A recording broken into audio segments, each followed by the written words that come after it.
The season is almost over, and if your club wants to improve next season, it may need to do something fans would hate. Not a small tweak, not another safe signing, a real drastic move that could change everything. And some of the clubs on this list may need to go further than anyone expects. Football's more than a game. It's passion, pride, glory. This World Cup season, Goal90 brings you our biggest offer yet. Buy 3 jerseys and get 1 free. That's 4 jerseys for the price of 3. And yes, free worldwide shipping. This is a limited time World Cup special only until April the 30th. So move fast. Pick your jerseys. Wear your passion. Own the moment before they're gone. Visit Goal90 shop. Link in the description. First one, Real Madrid. One may argue that Madrid does not have a quality problem, but a fit and ego problem. It is getting harder to ignore. Mbappe and Vinicius both want that same left side space where they can face a defender, cut inside and let fly. Fans and pundits were warning about that long before Mbappe even arrived. Bernd Schuster compared it to the old Beckham-Figo issue. Too much status, too much overlap, and not enough natural balance. One adjusted, one stayed in his zone, and in the end, the partnership never truly felt right. So the obvious solution sounds simple. Sell one, give the team one clear left-sided star, and buy a real number 9 with Erling Haaland's name always in the circulation. But the hard part is choosing who goes. Mbappe gives you the cleaner numbers, yet some fans question his pressing defensive work and overall effect on the team. Vinicius can be inconsistent, but he feels like Madrid's own.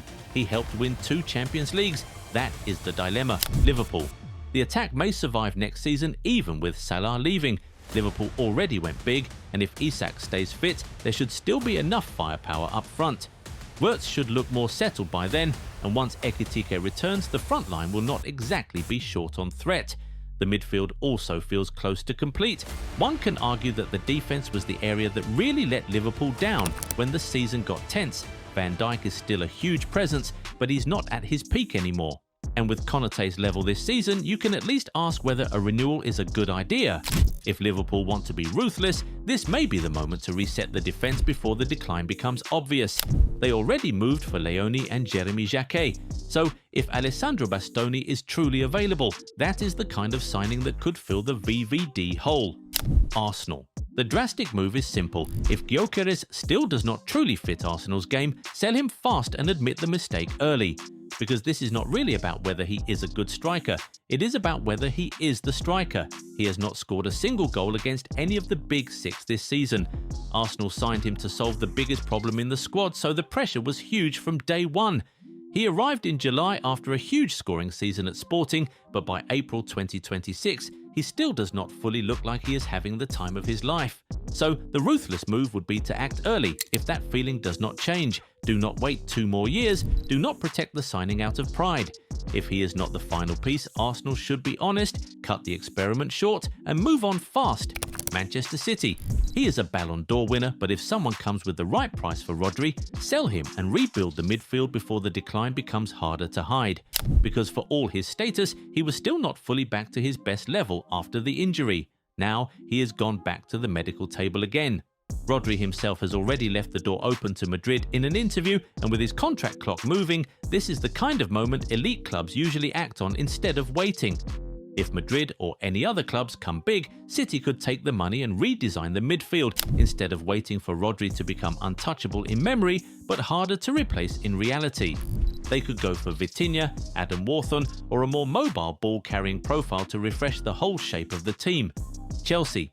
For Chelsea, the drastic move is to stop bargain hunting at striker and go all the way in on a real killer up front. Because the message from this season feels clear. They blinked on Osimhen because of the wage package, and now they are still stuck asking the same question. Who is the forward that actually scares top defenses? That is why the drastic call is not about patience, it is about conviction.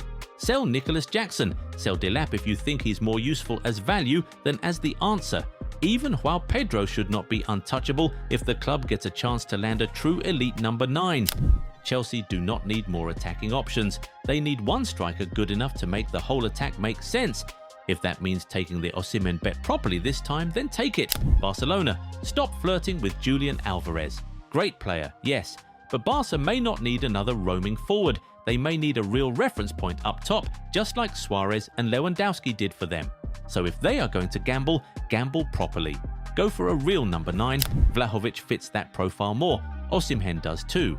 And if Haaland ever becomes truly available, that is the kind of move Barcelona should at least dream about. Sometimes the expensive gamble is the safer move. Inter. This is probably the one Inter fans would hate most. Sell Lautaro before the whole squad starts aging at the same time. Because this is not about whether he is still elite. He is. He is the captain, the emotional leader, and still the striker Inter trust when a match turns tense. That is exactly why this feels so harsh. But older teams can fall fast. One year they look mature and composed, the next they look slower across the pitch, and suddenly the drop is everywhere at once. So if Inter want to stay ahead of that moment, the ruthless move would be to sell Lautaro while his value is still massive and use that money to refresh the spine. A younger striker, younger legs in midfield, more pace, more energy, more future. That is what makes this so painful. You are not getting rid of a weakness, you are cashing in one of the faces of the team, but waiting could cost more later. Manchester United. This is probably the most controversial, if not toxic move. Reopen the Greenwood door. Because once you remove the emotion and look only at output, the argument gets very uncomfortable very fast. Greenwood has 15 league goals and 6 assists for Marseille this season, giving him 21 goal contributions. That is a serious return, especially when you compare it to United's own attack, where the top league scorers are only on 9. And with United being his boyhood club, one can still argue he might at least listen if they ever reopen that door, even if he still has a 5-year Marseille deal at the moment. But we all know this would split the fan base instantly. On football alone, the argument is easy to make. A left-footed scorer, academy product, still young, and already producing more end product than most of United's forwards. But outside football, that is where the whole thing turns explosive. Newcastle United. Newcastle's drastic move would be this. If the right offer really arrives for Bruno Guimaraes or Tonali, sell one of them and use the money to fix more than one position. Because both are top players, but Newcastle still have bigger squad questions than just midfield. Bruno is the emotional core. Tonali brings control, grit and balance. That is exactly why this would hurt. But that is also what makes the idea serious. One big sale could help Newcastle strengthen multiple areas at once instead of staying too dependent on a few stars. Another defender, another forward, more depth, more pace, more options. Tottenham Hotspurs. Tottenham's drastic move is to bring back Pochettino. Because if Spurs really go down, the conversation changes completely. And that is what makes the Pochettino angle so interesting. If Tottenham are relegated, he may be the only elite level coach who would even consider sticking with them through that chaos. A new big-name manager might see the risk and run. Pochettino, though, already knows the club, the pressure, the fan base, and the strange mix of hope and frustration that always follows Spurs around. Yes, it would look like going backward. Yes, some people would call it desperate, but maybe desperation is exactly where Tottenham are heading. If that happens, this stops being a nostalgia move. It becomes the one reunion that could actually keep the club from drifting even further away from where it thinks it belongs. These ideas sound harsh because they are, but big clubs do not usually fail from lack of talent. They fail because they wait too long to make the painful call. So which one would you actually do? Drop your pick in the comments, like the video, and watch the next one.